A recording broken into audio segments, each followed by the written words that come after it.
Good morning, good afternoon, or good evening to my good friends and colleagues in Visalia Unified School District. My name is Dave Nagel, and this is an opportunity for me to share just an overview as the work is progressing in Visalia around common formative assessments, more specifically prioritizing standards, and to make sure that there's sort of a common message as to how and why we prioritize standards for the students that we teach. And so I'm going to go ahead and just jump right in and get started. A little bit about me, and I've had the pleasure to meet with all of your administrators and work with them a couple of times, and now both um, some of your colleagues that teach English or math in the CFA cohorts. A little bit about my background, and most importantly, that I just want to share. It's not how long I've been in education or what I've done, but I was very fortunate that in my former district, Larry Ainsworth came, and we prioritized standards and unwrapped standards. Were actually one of the first districts that he ever did that work in. And so I'm just impressing upon everybody. I've had the privilege to work with Larry's work and implement that as a classroom teacher and administrator, building level and district administrator, and then also in the field. So I'm kind of sharing a little bit of that background here. And again, I've just had the pleasure and just a great opportunity to work with some amazing educators in Visalia. One of the struggles that we all have in teaching anything, but especially at the classroom level, where my standing joke is always teachers would never say, Dave, our challenge is that we just have additional disposable time. We never have enough time. And so our desire to teach everything that we know we need to or should, and then that time factor that certainly gets in the way. And so that's a reason why we prioritize what is most important. One of the things I'm going to ask everyone to do, you should have a working handout that kind of goes along with this webinar. And what you'll see throughout is that there's opportunities for you to pause the recording, reflect on some questions. If you're watching in your PLC or your grade level teams or as a team, it's a great opportunity to pause the recording as long as you need. I will pause momentarily when that happens. Just so you know, I will just ask you pause as long as you need, complete the reflection activity, and then go ahead and move forward with the recording. Success criteria. By the end of this webinar, you should be able to do these three things. Be able to state the rationale for developing a solid prioritized list of standards for the courses you teach. Apply the 4 criteria or elements for developing prioritized standards, and then begin developing a list of prioritized standards for teaching several units, maybe within this school year or certainly going into the fall. And really, it's those first 2 bullet points that are really most important. So why would we prioritize? Why would we take the time to do this? We have all these standards. We know they're all important. Somebody says we have to teach and cover them all, and I certainly understand that. But for those of us that have been teaching longer than 5 minutes, when did you figure this one out? When did you realize, my gosh, I can't teach it all?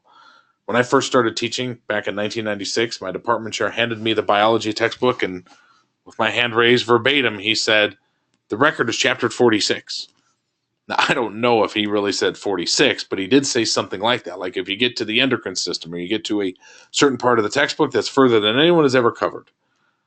What didn't come into the equation was double checking that students learn the essentials so that when they would have left my biology class and gone on to chemistry or another science class would have been most important.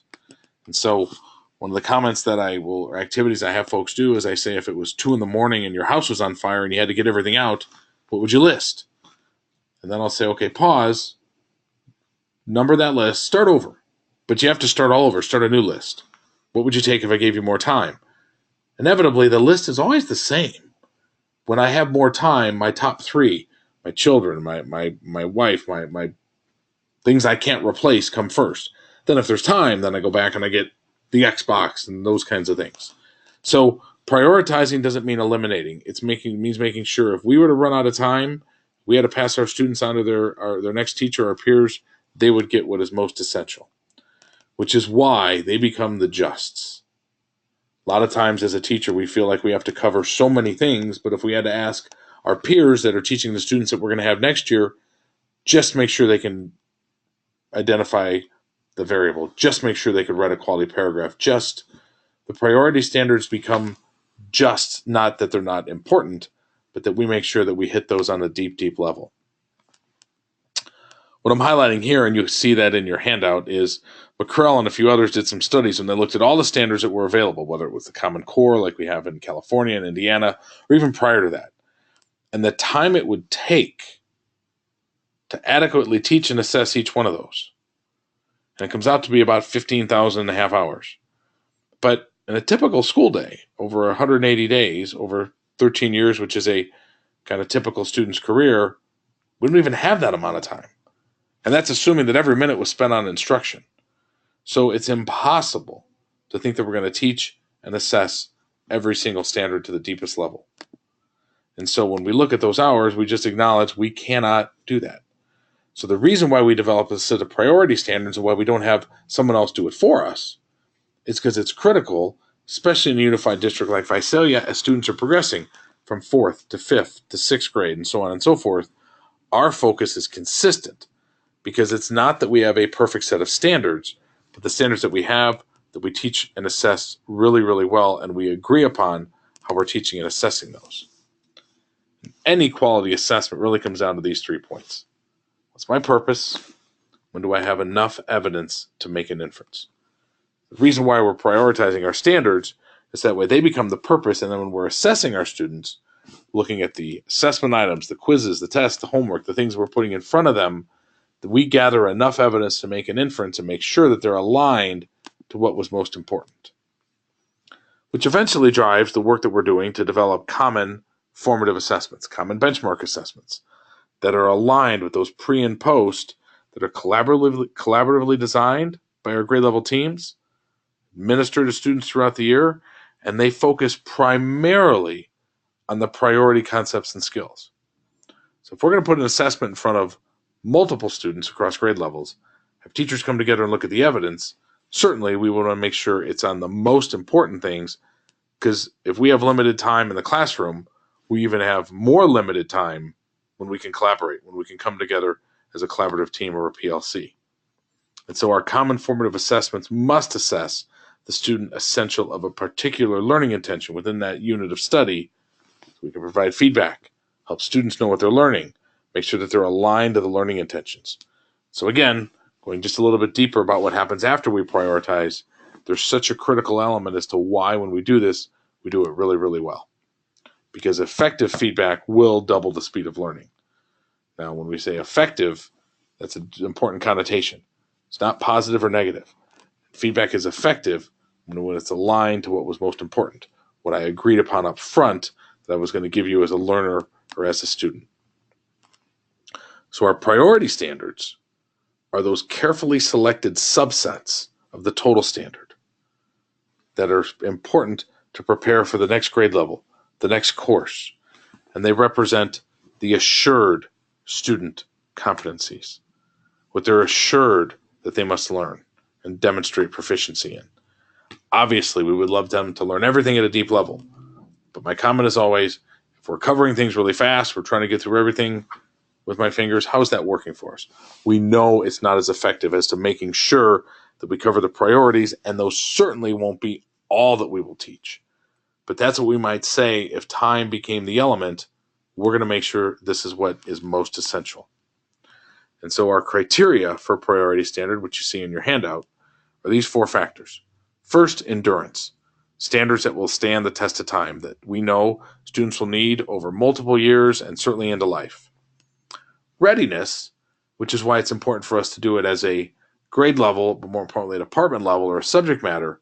How do students need to progress in their learning from first to second to third and so on and so forth in English or math? How they would progress, for example, from biology to chemistry or whatever our science would be. And that's where that subject matter readiness is important. Leverage is also where we look at the standards, and that's going to help us in multiple subjects. When students are writing an argument on language arts, when they're citing textual evidence, they're doing that in the language arts class, and maybe they're citing it with informational text or they're citing it with a novel. That's certainly going to help them when they're citing evidence in social studies, in science, even in industrial tech and family and consumer sciences. When we talk about external exams, it's not teaching to the test. It's saying that are there standards that we know are going to be assessed more heavily, for example, on Smarter Balance, so by default we should hope that they would get a little bit more of an emphasis. That's the final criteria that isn't as important as the other ones, but it's always one to consider. So here's our first pause. First reflection question. You see it in your handout? What I'm going to ask you to do, I'm going to pause momentarily, but pause the recording, complete the reflection, and hopefully if you're with some peers, have a chance to pause the recording as long as you need to have dialogue. How do you currently apply those filters of endurance, leverage, readiness when determining what is essential to teach and assess well? I'll pause the recording momentarily. Please pause it as long as you need, and then go ahead and continue the webinar. Welcome back. If you didn't pause the recording, I'm going to ask you to please go back and do so. If you didn't complete the reflection, excellent. We'll go ahead and move on. So what I'm highlighting today, and to make sure that we kind of have a common understanding, is as we're developing our priority set of standards, which as a classroom teacher, I should have input. I should have understanding of how it happens. But as large as Visalia is, we can't have everybody in the room at the same time with my fingers voting or discussing. So we call it the accordion model. Everybody understands how the priority standards are determined. Everybody has a chance to have some input. And then a subset of teachers will come together, take that input, develop a draft, send it back out for feedback, thoughts and ideas. Feedback and ideas and consensus don't always mean necessarily 100% agreement, but everybody should understand how the process took place. So we call it an accordion, because an accordion never gets completely together, but it certainly never gets too far apart. And this is where, as we're doing that vertical alignment is so critical, which takes time for teacher dialogue. So we're doing this at a 5th grade level or at a 3rd grade level. Then we come together as a whole staff, and then we come together and share that with what we might call the priority standard cadre, the group that will kind of make some final decisions. All I'm highlighting here, this is not a Visalia example, but in other districts, whether we do it electronically or we do it on chart paper, to see how is that flow of the standards from kindergarten to 1st to 2nd aligned, so we don't have any major gaps. We don't have a standard, for example, RI1 or RI2 that's a priority in grades 1 or 2. We skip a grade and it comes back in 4. We would say there's certain standards that they should be a priority throughout. Other times, it's possible that we might have a standard that does skip a year because it's not as much of an emphasis, but we are going to pick it up, and we understand that. So, second pause, a little bit quicker this time. How does your current teaching team, your course, your department, your grade level, how are we currently determining what standards are truly essential for students to master? What does this get us to think about that we're already doing that maybe as we're digging more into the priority standard work as we know is coming, we'll augment that? Once again, I'll pause the recording momentarily. Come back in just a moment whenever you're ready. Welcome back. I always kind of smile and laugh because if you didn't pause the recording, it seems like I just moved on, which I did, but I make the pause quick so that way we can keep the length of the webinar shorter. But please take as much time as you need, and I'm hopefully some groups, you're not necessarily even doing this entire webinar in one setting. So the only other piece I wanted to emphasize is when we talk about what we call supporting standards. Standards that are taught in context with the priorities, and they do not receive the same instructional emphasis during that time. They become the instructional scaffolds. For example, if I want students to cite textual evidence, the only way I'm going to know that they can do that is that they can write it to me or speak it to me. So my priority standard might be citing textual evidence. My supporting standard will then be maybe a reading or writing standard for that particular unit. We're going to do a language arts and a math kind of practice example, because one of the filters to consider is, would I be able to capture one standard within another, where if they meet that one, there's a good chance I might not completely meet the other one, but I'm going to be able to hit several of the elements. So I'm going to leave these 3 standards up, and if you're in a group, pause the recording a little bit longer if you need to. Which of these would you say might be the priority? Not that they're not all important, but we might be able to say if we had kids master that one, they would probably have taken a good stab at the other 2. I'll pause for just a moment. If you need to pause the recording, please do so. Take a moment, read through those. Which one do you think, or more importantly as a team, would you say is the priority?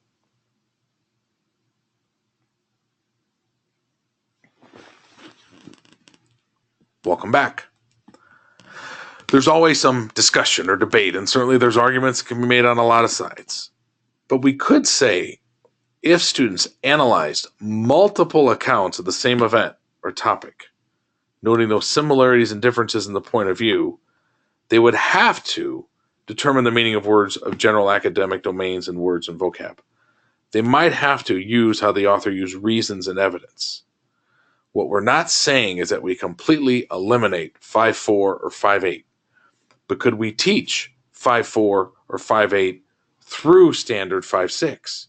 So that becomes what we're assessing and focusing more, but by all means, they're going to have to do things in those other two standards. Here's a math example.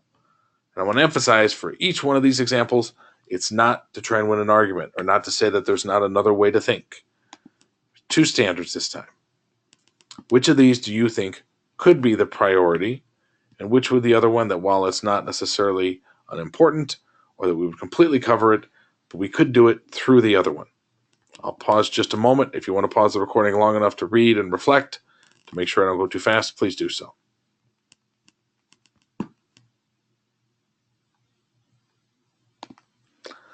Now, I want to emphasize, as I've had math teachers in the room with me, a little bit of my math background, sometimes we get caught up into Cavalieri's principle and we get caught up into every little piece within the standard.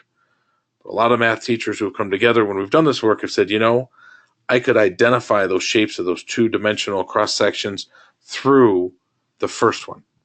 Doesn't mean that we're eliminating it. It doesn't mean we're not saying it's not important. Doesn't mean that we still wouldn't teach that standard before during a certain period of time.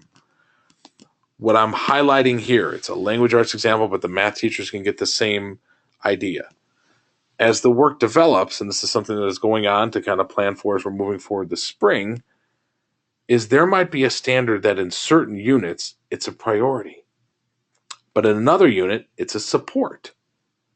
Because what that helps us do as classroom teachers who are abundantly busy with a small amount of time, I could be making sure that I'm teaching things, but I'm not going to worry as much in that particular unit about overly assessing it, because I can only assess so much.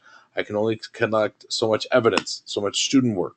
So if I know that I'm going to focus it on one unit, and in another unit, it's still an important priority standard, but it's serving as a support, how much more empowering might it be for me to realize I don't have to gather and collect evidence on everything. So even though we deem it as a priority standard, if we do that, it's certainly going to be taught more than once. And this might help me when I'm going through the course of the year. This is not a perfect example. I will tell you this was a draft from a district nearby in California that I was doing some work with, that it helped the teacher say, it helps me know that when I get, for example, standard 4 in unit 1, they're not getting as much as I like. I got a chance to come back to it. However, when we get into the later units, I know I got to have more of an emphasis to know when to pause and when to make sure I might need more reteaching. I just highlight this, that standard 10, reading on grade level, is always going to be a supporting standard. We're always shooting for that. So our final reflection question, please pause the recording as long as you need. How does looking at priority standards in some units and supporting in others, where they might be considered a full priority standard, but we're going to hit them multiple times, what does that get us to think about? Welcome back. Hopefully, like the last time, a couple times, you've paused the recording, just highlighting just a couple examples, some of the materials you've seen. A way to look at how we determine priority standards is the filters I've talked about, as we would go through them and say, do they meet the leverage, the concept of endurance? Are they assessed on an external assessment? Can we see them apply to other levels of learning? Can we see them cross over in different content areas? And I'm just highlighting, actually, this is from your 6th grade colleagues, some of the groups that I worked with last summer, where they went through and said, yes, it meets that criteria. Yes, it meets that criteria. That supports determination of key theme and other ideas. And then if it meets 4 or more of those checks, it's likely a priority standard. We would still, with my fingers, prioritize those. Or we might call it a power standard, very synonymous term, but we're going to prioritize how often we might possibly teach that. And a lot of you will have a copy of this as well. This was a draft. And I want to emphasize the word draft from the folks who came together, from the sites that had kind of done some of this work, to see where were we. And what you see highlighted in yellow is where there was complete consensus and agreement. This is not by all means a final list, but what this webinar was intended to do was to give people an overall understanding of how the process works, why we're doing it, and how everybody can and should have input throughout the process. In my former district that did this work, and many others, we might come up with a draft priority set list that, hey, we're going to move forward with it for the next year or 2 years, but then we're going to revisit it, but we're going to move forward. But the key word is it is a draft. It is something that we're going to come back to, but we're going to be more in agreement. So we know, hey, if I'm teaching first grade and my colleagues are teaching first grade, we're agreeing on what is most important that we emphasize more throughout the year. If you have any questions, any concerns, any thoughts about what we've covered today, please shoot me an email at dave.nagel@corwinlearning.net. I will actually have the privilege to work in the district a couple of times in February. I would be more than happy to touch base with any of you face to face. So going back to our success criteria, hopefully you can cite the rationale for developing priority standards, list those 4 critical elements of endurance, leverage, readiness, and external assessments, and then begin developing a list of prioritized standards, but there might be something specific site-based in terms of how that happens at your particular schools.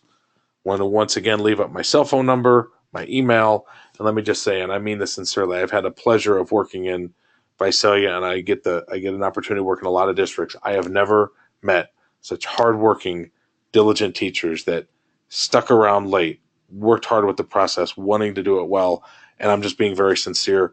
It's a place that I would feel privileged to send my children to, and I mean that as the greatest compliment.